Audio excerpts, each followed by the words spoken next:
Hello everyone, I'm Matthew Redford, Chief Executive and Registrar of the General Osteopathic Council, and I'd like to talk to you about the CPD scheme. I wanted to let you know that we've been listening very carefully to feedback that we have received, and I recognise that there is a degree of concern and anxiety within the profession about how to complete your CPD and comply with the requirements. I recognise that for many osteopaths you are approaching the end of your very first 3-year CPD cycle, and you want to make sure that you're getting it right.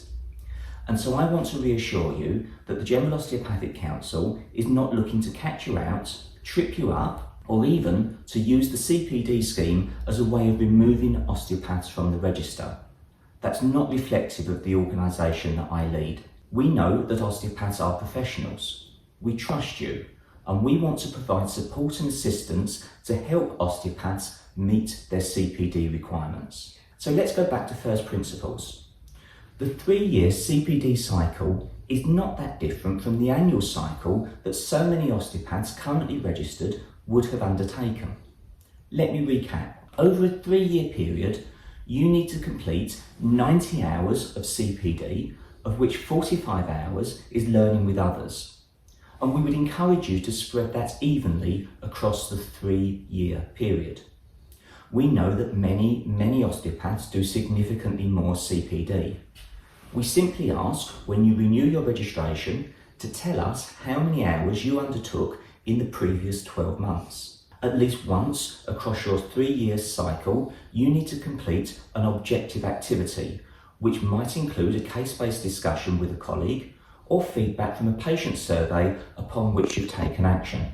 When you come to renew your registration, you simply need to tick the box to show that you've completed this element of the scheme if you've completed it within the previous 12 months. You need to do CPD that relates to the range of your practice as an osteopath, and at least once across the 3-year cycle, you need to be able to show that you've completed an activity which relates to each theme of the Osteopathic Practice Standards, or the OPS. Remember that it's each theme, not each standard.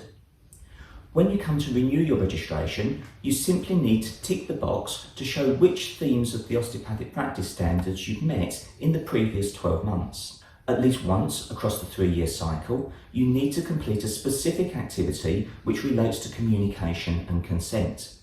This might be the same activity which helped you meet theme A of the OPS. When you come to renew your registration, you simply need to tick the box to show that you've completed this element of the scheme if you've completed it in the previous 12 months. You need to keep a record and reflect on your CPD activities. You can use the online CPD diary on the Ozone if you would find that helpful, but the diary is not a mandatory requirement, and you can maintain your own records if you prefer. Finally, you need to complete a peer discussion review, which is a safe space conversation between you and a peer of your choice. You can choose to complete elements of the PDR template with your peer ahead of time. You don't have to wait until the end of your cycle. And it's important to say that you do not need to send us a copy of your peer discussion review.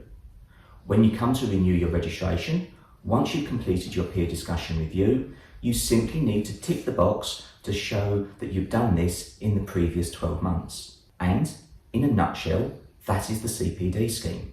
Now let me address some very specific feedback. We've heard it said that the GOsC requires every osteopath to complete all of the CPD templates that we've made available on the CPD website.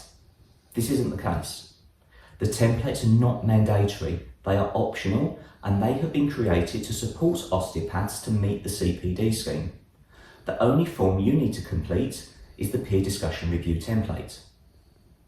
Now turning to the assurance and verification approach. Like any CPD scheme run by regulators or professional associations, similar to those that I'm registered with as an accountant, some people will be asked to provide evidence of the CPD they have done. This is to help us understand if the scheme is being implemented correctly across the profession, and if we write to you, this simply means we've selected your name randomly from the register. If you are selected randomly, we will write to you seeking evidence of your CPD. You will only need to provide evidence that relates to the activities we've selected and we've asked you for. You don't need to send us all of your CPD records, nor do you need to complete any additional forms or templates. You just need to send us an email with the evidence. We will let you know if the evidence you provided helps us understand that you're meeting the requirements of the scheme. If we need to ask you any questions or seek any clarification, we will ask you. We will not just remove your name from the register. That is not the aim or the purpose of the scheme and does not reflect our approach. As I said at the outset, we are not looking to catch osteopaths out or to trip you up.